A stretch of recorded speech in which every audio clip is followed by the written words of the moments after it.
Welcome to Phoenix Rising, a superior podcast for all of your transformative tools for personal and spiritual growth. Let's go get that nugget. Hey guys, it's Jen Mack, Lady of the Mind. Welcome to Phoenix Rising, where I'm hoping I am finding you using positive, powerful words to change your life. If you're not using powerful, positive words to change your life, then it is my intention that in today's episode, I give you just one nugget of inspiration towards your transformation. So first of all, first question, how's the new podcast? You guys digging it? Is it okay? You like the name? You like the music? I like the little intro. I changed it about 63 different times. I really want it to be super short, but really impactful so you understand what the whole podcast is about.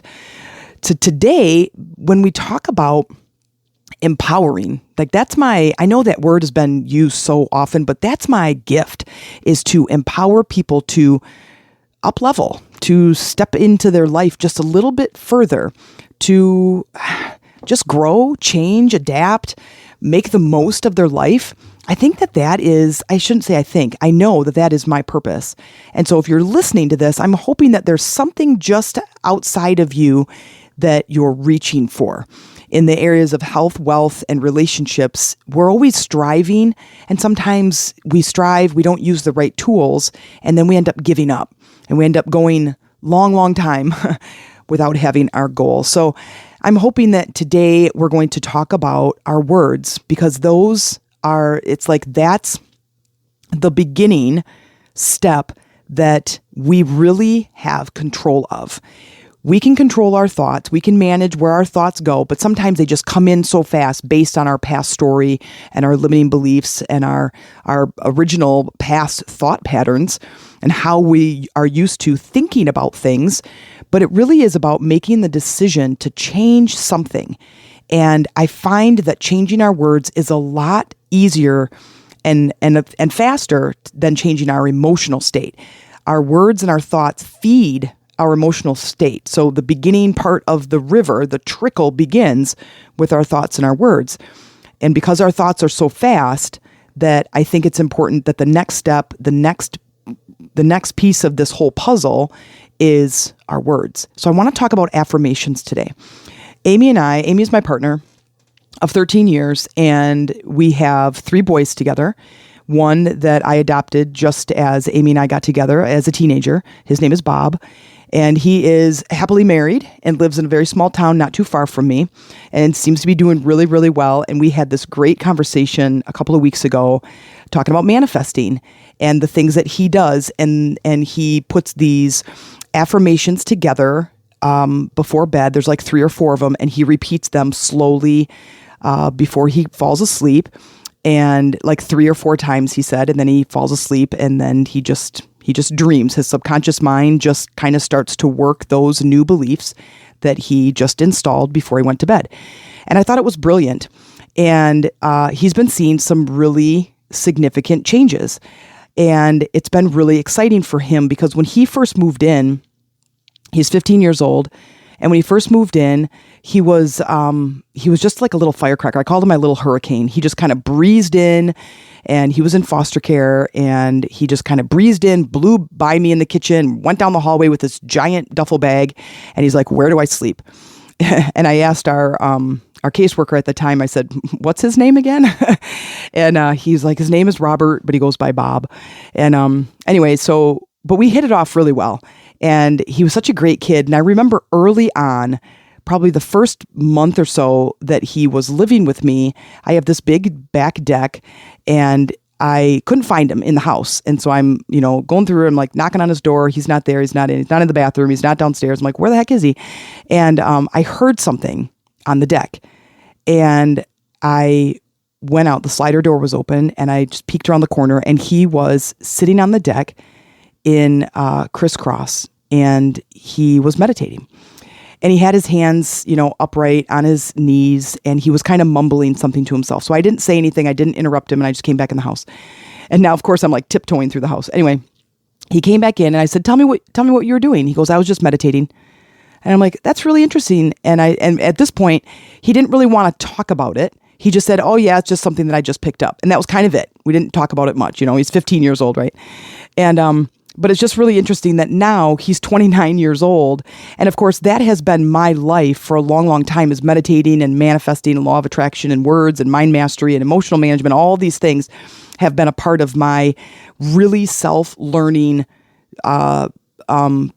like area of expertise. Like I really just loved learning. I would go to the library and take out, 10, 12 books on meditating and energy work and mind mastery and psychology and all these different books, and then would just breeze through them, over the next couple of weeks, take them back, go check out new books.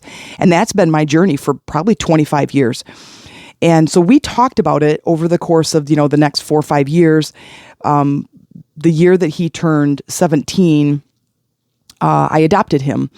And it was such a wonderful story. And I'm not going to tell the story right now, but I will someday. I'll tell it again and put the whole thing into perspective about our whole journey and everything that we're doing together and how this kind of molds together. But anyway, so I adopted him, and then we've had several conversations about it. And then one time he came over for Christmas, and I don't remember, I was getting upset or irritated about something, and I was obviously not using very positive words. And he goes, Jen, he goes, those positive words are not going to manifest positive things in your life. And I just looked at him. I'm like, you are absolutely right.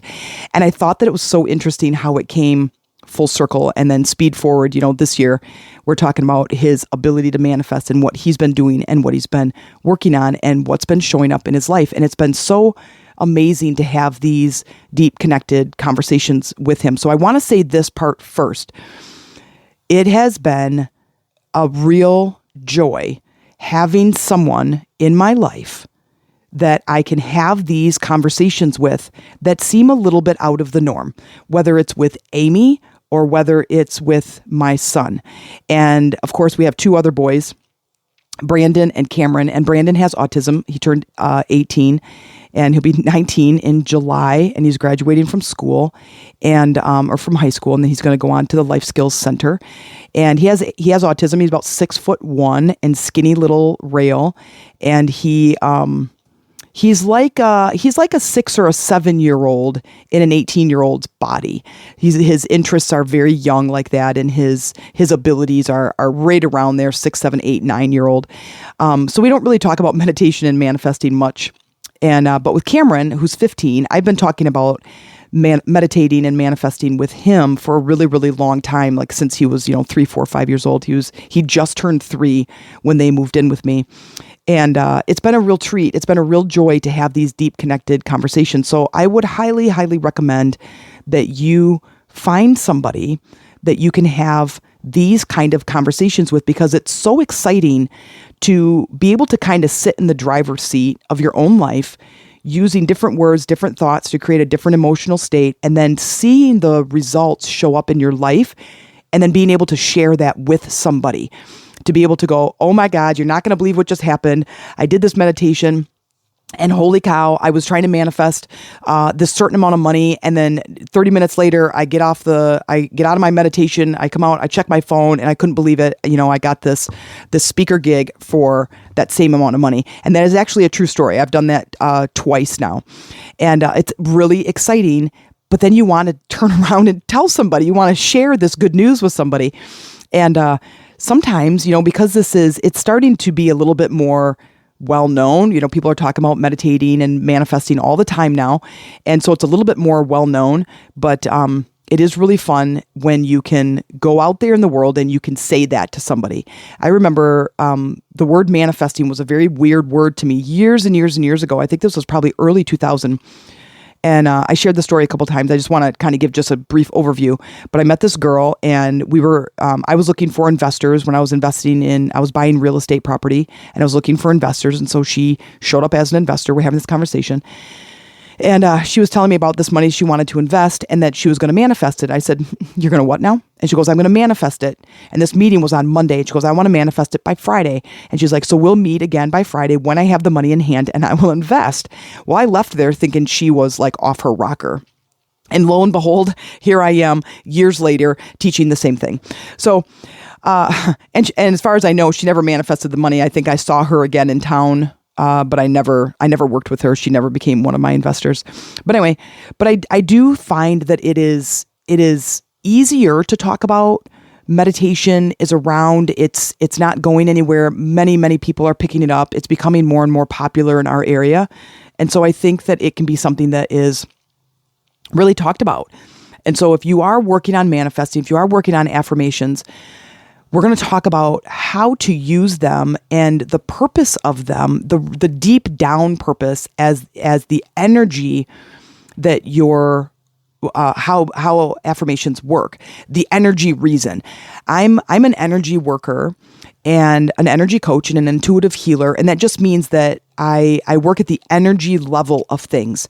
I understand energy. I understand the path to, from our thoughts to our words to our beliefs and our emotional states that then go out and attract. And I've been studying it for a very, very long time. And when I study something, I don't read one book, I read 1,000 books. And I don't watch one video, I watch 1,000 videos. And I just keep taking it in. I take notes, I practice, and I am an expert at this. And I fully understand now how energy works. And so this is what I'm hoping to convey to you. Now, some of it is just learning vocabulary, and that's okay. As we're learning new things, we have to learn the meaning of certain words. But as we're going to talk today, it is about the steps to go from using your words to creating the life that you want. And I want to use the word, I'll tell you that in a second, but it's very, very important that you find that support. Now, if you don't have somebody in your life right now who can support you in this endeavor with these words, with, meditating or manifesting or energy work, and they don't believe in it or they don't care, or they don't like it, or there's some other resistance there, understand that we have a couple of Facebook groups and that I would love for you to be a part of. The first one is our Facebook group called Lady Rising. And don't worry about the name. I have a couple of guys in there. It does fit with my coaching program, but Lady Rising is a Facebook group where we're in there and we're talking about this kind of stuff. We're talking about meditation and affirmations and manifesting and sharing our successes and our stories and our struggles, and then helping one another. So it's a community that we're building that is about that. There's another Facebook group that's called Chakras for Beginners, and that is a group where we specifically talk about chakras and our pain points and resistance and cleaning and clearing. And but those are two groups that you can come into. If you come into Lady Rising through the membership area, just say you're coming in through the podcast. I like to kind of keep track of where my people are coming from. And then we can ask your questions. There's a chat. You can ask, you can talk, you can build your community, you can share your stories and your successes in there. So that gives us that support space. And it's vital. It's really, really important to be able to share that. It builds this confidence. It builds this community around your desire. So let's get to it. I want to talk about affirmations. And to me, this is step one when it really is. It's like step 2A. Step one is really making the decision. Step one is always making the decision. Make the decision that you're ready to go after whatever the desire is. It doesn't matter what the desire is, as long as you're clear on it. And if you're not clear, you don't have to be clear on the path, how to get there, how to do it. It's the end result. I want to be this kind of healthy. I want this kind of a job. And even if you don't know where the job is or what you'll be doing, do you want to work inside or outside? Do you want to make this amount of money or this? How many hours do you want to work? What kind of environment do you want to be in? Do you want to work with people or no? Customers or not? Coworkers? Do you want to be independent? So, and then, relationships, you might not know who the person is, what they look like or anything like that, but it's like, I want to feel loved. I want to feel important. I want to feel worthy. And I want somebody who's sexy, or I want somebody who's strong, or somebody who's smart. Sometimes that's all the clarity that you need. Having that kind of clarity, that's the first, is making the decision and getting clear. We're not talking about that today. We're sort of talking about, not sort of, but we're talking about step two. Step two is the affirmations. It's the words. When we can align our words with how we want to feel, now we are in a creative space. And then from there, with the desire and the words, is that those two in alignment create the emotional state that's also in alignment. So let me tell you this. I love using acronyms. I love using analogies, and I love using acronyms that help you to build your practice that's specific to you, whatever that practice is. And when I can take this complicated concept and make it something that's super simple and easy to understand, I feel like people will learn it and they'll get it and they'll start, they'll start stepping into their life and they're becoming empowered. And that's my goal. So I have, you'll hear me say lots of different analogies throughout the podcast. It's one of my favorite things to do. So first of all, let me just explain to you quickly how the path of the energy. So the first is making the decision. Now there's energy there. There's an energy frequency and a vibration that goes out with the deciding part of things, and then the clarity of the intention. So kind of follow this down, picturing a body in front of you. Could even be your body. So the top of the head is like the decision. The head, the mind, is the clarity of the desire that you have. The mouth is the words that you're using. And then through the throat and into the chest area, through the throat is this opening that all of these things in the head have to make their way through. That circuit is what I like to call that. Through the throat is, if that is kinked off, you have a belief or a story or a thought pattern that doesn't align with the new desire, it's never going to make its way into the heart. Now, the brain, the heart part of this body, so if you have this section, that sends out the frequency of what it is that you want. Okay, so let's say you want a new job, a new career. So picture that as like a Wi-Fi frequency, a signal that goes out into the universe.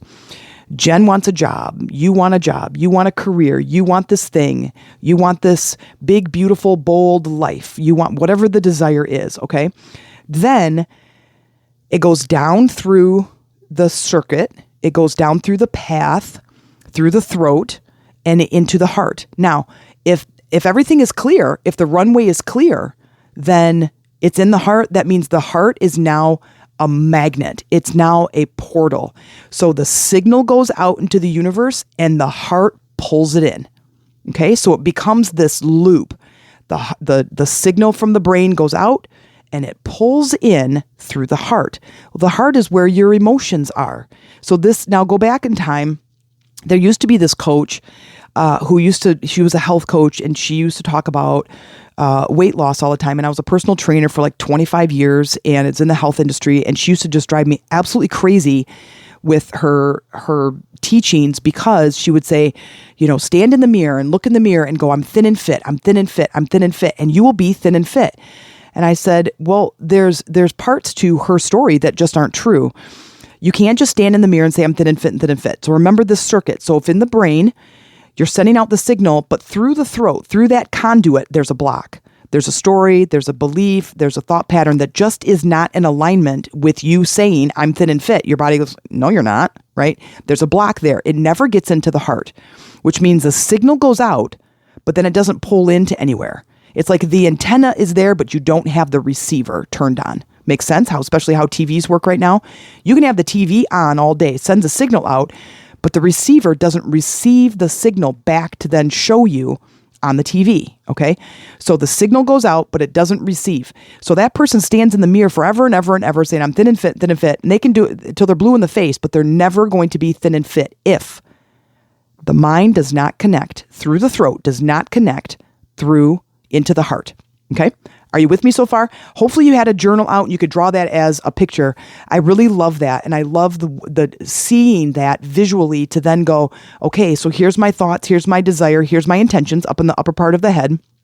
But then down here in the mouth, I'm using the wrong words, or I'm using a story or doubt or belief that doesn't work. And now it gets blocked there. Okay. And it doesn't move down into the heart. Okay. So let's now talk about how we can put affirmations in place in our daily life and how those affirmations can work to be able to keep the runway open, to keep that path open from our head to our heart, like through the throat. If there's something clogged in there, it's not getting in. So this is a way that using these affirmations correctly is going to help you to align and turn the receiver on, turn the magnet of your heart on. Because if your emotions are not charged up and in alignment with your intention, you're not getting it. That's it. That is the whole connection. And I want you to fully understand this. Okay. I'm going to use an acronym today. So a little bit of an analogy there with the TV, and the receiver, but I'm going to use an acronym today. The acronym is REPEAT, REPEAT. Repeat. it is really, really important that when you have an affirmation is that you are repeating it. Amy and I have started doing what's called mala beads. I'm not talking about mala beads today, but I will. Mala beads are basically a beaded necklace that there's 108 beads, and for each bead, you repeat your mantra or your affirmation. And we've been doing them twice a day. And so we were talking about a couple weeks ago, we were talking about healing. And she's like, she's got this pain in her foot that's been there for a long time. And I said, how many times a day do you think you talk about the pain in your foot? And she's like, well, a lot. I said, well, how many is a lot? And she's like, well, I would say, this, and I say it here, and I talk about it here. She goes, I would say probably, 15 times.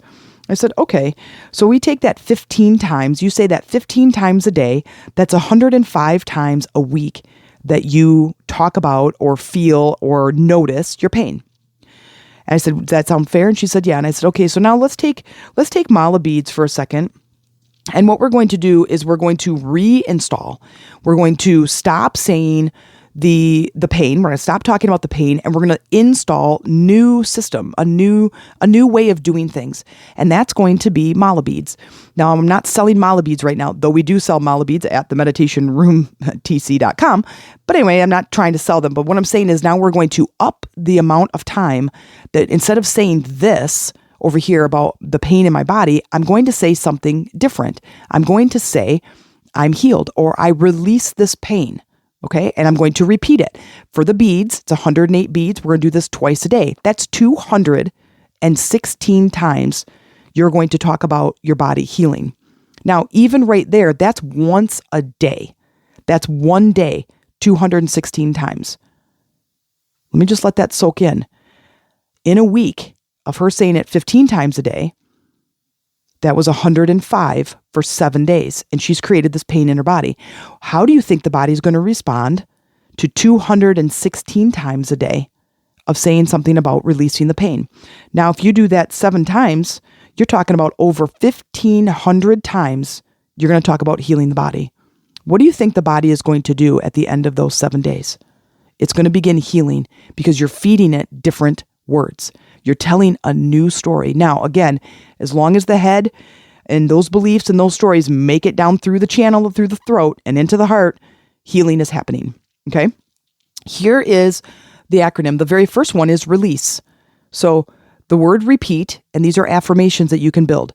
I release. I release the pain. I release the scarcity mindset. I release the anger. I release the frustration. I release the unworthiness, whatever it is for you, okay? The next one is every day. You're going to do this every single day. You're going to feed these words every day into your mind. Make the decision, set the intention, get some clarity, feed the words every day.